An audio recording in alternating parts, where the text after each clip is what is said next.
Why colonial borders still affect Africa today.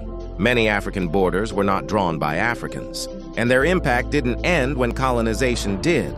Follow for African history told clearly. In the late 19th century, European powers divided much of Africa during the period often called the Scramble for Africa.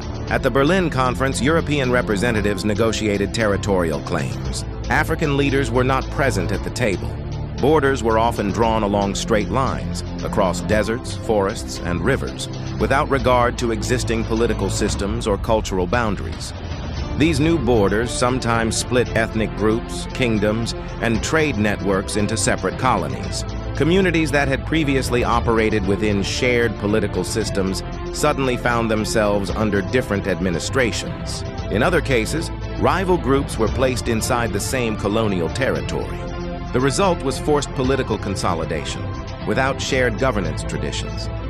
When African states gained independence in the mid-20th century, leaders faced a dilemma: redraw borders and risk widespread conflict, or maintain colonial boundaries for stability. Most chose to preserve them. The newly formed Organization of African Unity supported respecting inherited borders to prevent large-scale territorial wars. Stability was prioritized over revision. Colonial borders still influence national identity formation, cross-border ethnic relations, resource distribution, regional conflict, and trade patterns.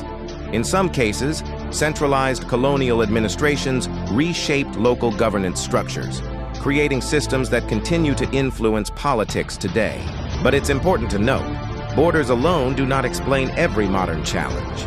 History is one factor among many, alongside economics, global politics, and domestic leadership.